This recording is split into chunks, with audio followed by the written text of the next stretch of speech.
ওকে, এই ইমেজটা আমরা খেয়াল করি, এখানে দুটো ইমেজ আছে, একটা হচ্ছে ওয়াটার ইফেক্ট আর এটা নর্মালি আমাদের একটা সিনারিও। সো আমি যে ইফেক্টটা দিতে চাচ্ছিলাম সেটা হচ্ছে যে এই ওয়াটারটা মনে হবে যে গাছের ভিতর থেকে বের হয়ে আসছে। ওকে, ইফেক্ট এরকম। এখন যদি আপনি এটা সিলেকশন করে করেন তাহলে আমি তো বলে দিলাম কি হবে, এজ গুলো খুব শার্প হবে। তো শার্প হলে এটা তো প্রফেশনাল ভিডিও হলো না। অথবা আপনি যদি মনে করেন যে এটাকে আমি সিলেক্ট করে কপি করে এখানে বসাই দিলেই তো হয়ে যায়, এটার ভিতরে বসাই দিলেই তো হয়ে যায়, তাহলেও প্রফেশনাল ভাবে হবে না, কারণ শার্প হবে।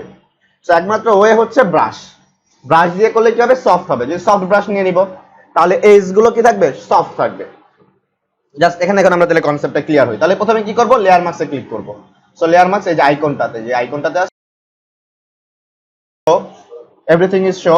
নাও আমি এখানে হাইড করব। কোনটা হাইড করব, এই অংশটা হাইড করব, যেহেতু আমার পিছনে লেয়ার আছে সেই লেয়ারের অংশটা দেখা যাবে। তাহলে আমার ব্ল্যাক কালার আছে অলরেডি, আমার ব্রাশ সফট দেয়া আছে। নাও আমি ছোট করলাম। ওকে ওকে, নাও সো আমি এখানে পেইন্ট করি। জাস্ট ফার্স্ট আমি একটু বুঝাচ্ছি পেইন্ট করে।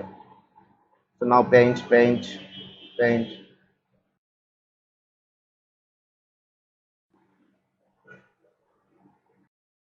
সো পেইন্ট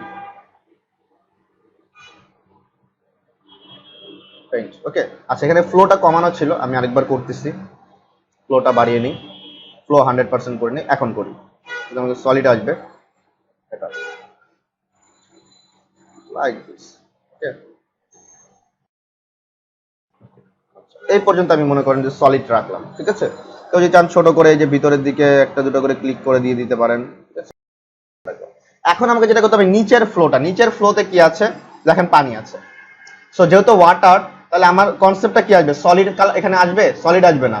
আমার এই ওয়াটার ইফেক্ট যদি আমি এখানে দেই তাহলে পিছনে এই সিনারি গুলো দেখা যেতে হবে, না হলে ন্যাচারাল হবে না। তাহলে এখন আর আমি কি করতে পারবো না, 100% দিয়ে করতে পারবো না, আমার ট্রান্সপারেন্ট করতে হবে যাতে এই পিছনের ইফেক্টটা দেখা যায়।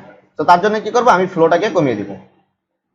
নাও এবার পেইন্ট যদি আমি করি তাহলে দেখবেন যে ইফেক্ট গুলো, ঠিক আছে, জাস্ট ইফেক্ট গুলো আসতেছে বাট খুবই কম। ঠিক আছে, আমি একটু ব্যাকে যাই, এখানে একটু বেশি পড়ে গেছে। আর পেইন্ট করার সময় ওভার পেইন্ট করবেন না, যেমন এইখানে একটা পেইন্ট এইভাবে আমি লম্বভাবে পেইন্ট করতেছি। ঠিক আছে, ওভার পেইন্ট করা যাবে না। সো একবার এইভাবে নর্মালি পেইন্ট করেছি, আপনার যদি মনে হয় যে কম হয়ে গেছে তাহলে আরেকবার পেইন্ট করতে পারেন। বাট একই জায়গায় দুইবার তিনবার করে পেইন্ট করা যাবে না, যে এক জায়গায় তিনবার করলাম আরেক জায়গায় দুইবার করলাম, এভাবে করা যাবে না। সো ওভার পেইন্ট করা যাবে না। So now this look.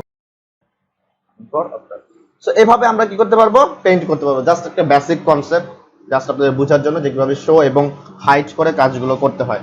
So কেন ফ্লোটা কমাবো সেটাও আমি দেখাই দিলাম। So this one like. So এখন আমাকে এই জায়গাটাকে ম্যাচ করাতে হবে, যেমন গ্যাপটা রয়ে গেছে। সো আমি একটু ফ্লোটাকে বাড়িয়ে দিব হালকা। সো বাড়িয়ে দিয়ে এই জায়গাটা আমি ম্যাচ করে দিব, এই এখানে যেখানে এখনো পাইনি সেই জায়গাগুলো ম্যাচ করে দিলাম। নাও অ্যাবসলিউটলি। সো আমার এটাকে অল্টার ধরে আনতে হয়, আনার মানেটাই হলো যে কোথাও বাদ রয়েছে কিনা আমি দেখার জন্য। ঠিক আছে, এফেক্টটা কোথাও কম বেশি আছে কিনা বা কোথাও প্রেস হয় নাই এরকম থাকলে আমি আবার প্রেস করে দিব। So effect. সো এইভাবে হচ্ছে আমরা কম্বাইন করে অ্যাকচুয়ালি কাজ করি। আমরা আরো কিছু ভিডিও দেখবো, তাহলে আরো ক্লিয়ার হতে পারবেন কিভাবে কম্বাইন করে কাজ করে।